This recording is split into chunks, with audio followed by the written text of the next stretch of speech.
He looked me straight in the eye in the middle of the kitchen we had chosen together and said, "Let's be honest, you wouldn't survive without me." His voice wasn't loud or aggressive. It was worse. It was the voice of someone stating a fact, a universal and immutable truth. A sentence. What he didn't know, what he could never have imagined, was that while he slept soundly that very night, secure in his certainty, I was in the small home office, the light from my laptop illuminating my face, approving the down payment on my own house. Alone, with my own money. This isn't a story about revenge, about getting even or proving a point to him. It's the story of how the phrase that was meant to destroy me, the phrase that was supposed to be the anchor that kept me tethered forever, became the key that opened my own door. Literally. It's the story of how I learned that our greatest strength isn't discovered when people believe in us, but in the exact moment they decide we are not capable. To understand how I got to that point, in that kitchen, hearing those words, you need to understand the woman I used to be. I prided myself on being a dedicated partner.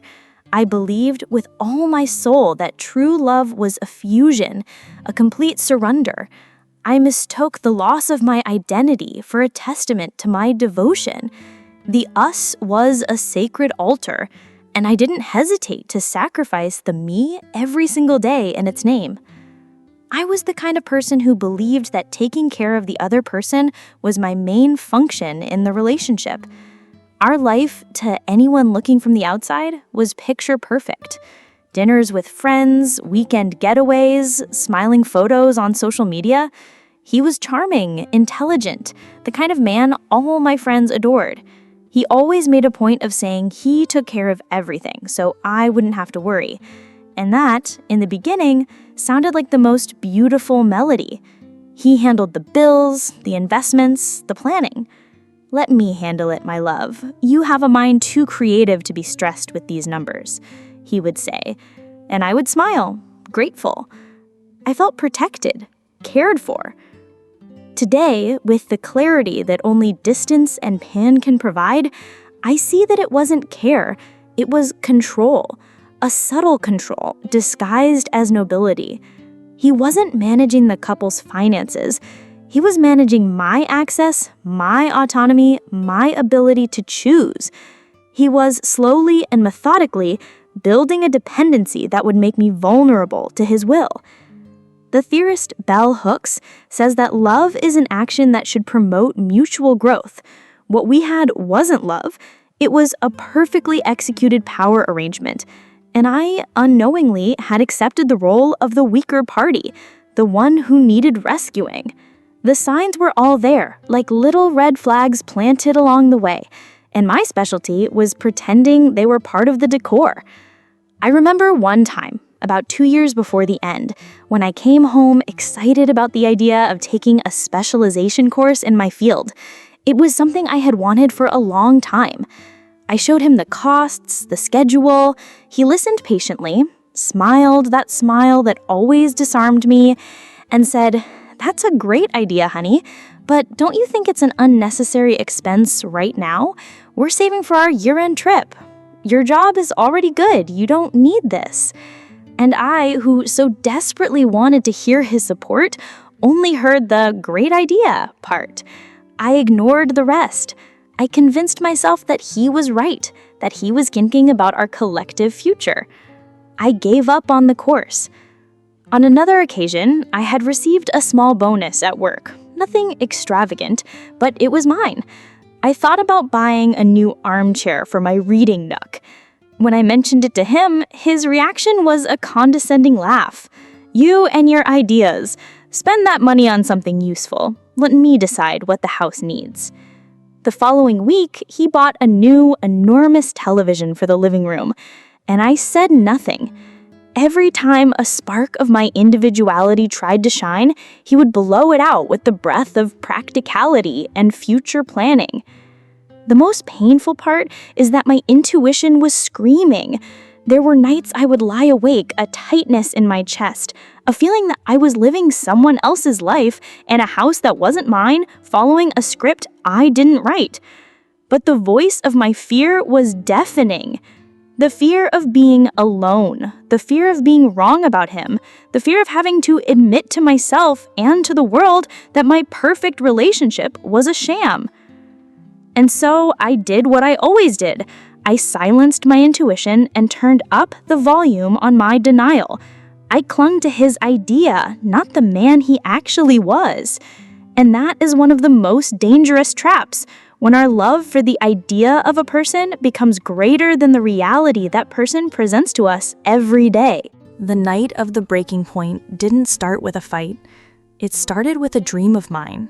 I had received an invitation to the wedding of a very dear cousin in another city. It was to be a 3-day event, a reunion with my family, with my roots. I was ecstatic, planning what to wear, what gift to bring. Joy was bubbling inside me. I presented the idea to him at dinner, expecting him to share my enthusiasm.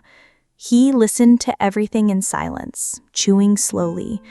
His fork tapped against the porcelain plate, and the sound seemed to echo through the kitchen. When I finished speaking, he put down his silverware, wiped his mouth with his napkin, and looked at me.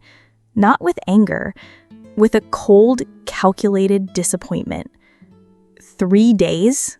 Do you think we can afford that luxury? You know how tight things are. You're being irresponsible, thinking only of yourself. I argued, said I had saved my own money, that it was important to me. And that's when the mask fell. His voice dropped, becoming almost a whisper, and each word was like a stone thrown at me. My money, your money, you don't get it, do you? All of this life you have, it's because of me. He stood up, walked over to me, and looked down at me. The world seemed to go silent. I could no longer hear the cars outside, nor the hum of the refrigerator. Only the sound of my own breath caught in my throat. And then he said it. Let's be honest, you wouldn't survive without me. Something inside me clicked. It wasn't the sound of something breaking. It was the sound of something falling into place. For the first time, I didn't feel hurt. I didn't feel the urge to cry. I felt a piercing clarity, a coldness that ran up my spine and cleared away all the fog of fear and dependency that had blinded me for years. In that instant, the woman who loved him died, and the woman who needed to love herself was born. I stared at him, held his gaze, and after an eternity that lasted maybe 3 seconds, I said just one word, in the most neutral voice I could find. Okay. And in that okay was my entire revolution. He, not understanding the depth of that word, thought he had won. But I knew. The war was over, and I had just silently signed my Declaration of Independence. That night, I didn't cry. I acted.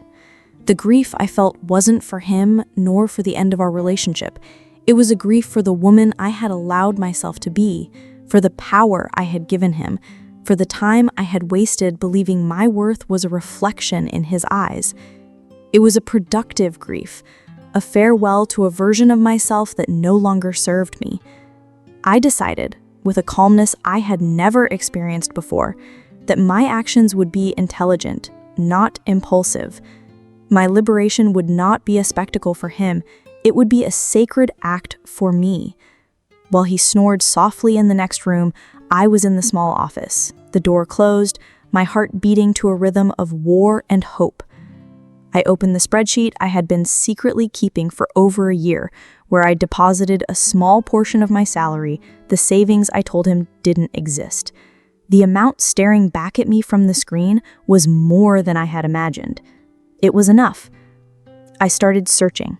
Real estate websites, mortgage calculators, agents' contacts. My hands trembled slightly, not from fear, but from a new electricity, the feeling of taking the reins of my own life. The next day, during my lunch break, I made the first call. My voice wavered at first, but then it steadied. Hello, My name is, and I'd like to schedule a viewing. That week, my life split in two. By day, I was the same girlfriend, quiet, submissive. But in my breaks, on my commutes, in the dead of night, I was a strategist. I visited 3 apartments. The third one I knew the moment I walked in. It was small, had a balcony that got the morning sun, and a view of the trees. It was quiet. It was mine. I sat with the bank manager, signed papers, sent documents. Every signature was a step away from him and a step closer to myself. The theorist Brené Brown talks about choosing courage over comfort. Yelling at him, confronting him, would have been the comfortable path of immediate reaction. The path of courage was this, building my new reality in silence, brick by brick, while he still believed I was his property. A week later, on Saturday, the paperwork was finalized. The keys were in my purse. I spent the morning boxing out my most important things, my books, my clothes, the few decorative pieces that were truly mine. I moved with a lightness I hadn't felt in years. There was no rush, no anger, just a sense of purpose. He came home in the middle of the afternoon, back from playing soccer with his friends. He walked in and saw me in the living room, surrounded by boxes. His expression shifted from confusion to irritation in seconds. "What is this? What are you doing? Spring cleaning?" I stood up, dusted off my hands on my jeans, and walked towards him. I took my purse, opened it, and pulled out the new keychain. The keys shone in the afternoon light. I placed them gently on the kitchen counter, in the very spot where he had delivered my sentence. "You were right," I said, my voice steady, without a hint of a tremor. He frowned, not understanding. I continued, "That woman, the one who lived here, the one you described, she probably wouldn't survive without you, and that's exactly why she doesn't live here anymore." I picked up the last box, the one containing my journals and photos of my family. His reaction was a spectacle of disbelief, shock, denial, and anger that began to bubble to the surface. "What are you saying? Are you crazy?" I didn't answer. I walked towards the door. The true resolution wasn't in his reaction, but in my action. As I crossed that threshold, I wasn't just leaving a house. I was leaving behind the woman who believed she needed someone's permission to exist. And the feeling wasn't one of victory over him. It was one of peace with myself. The first night in my new home was the most profound experience of my life. The silence was absolute. And for the first time, it didn't sound like loneliness. It sounded like freedom. I sat on the floor of the empty living room, ate pizza straight from the box, and cried. But they weren't tears of sadness. They were tears of relief, of exhaustion, of rebirth. In that moment, I understood that I hadn't just bought an apartment. I had bought myself back. And the price had been the courage to believe in myself when no one else did.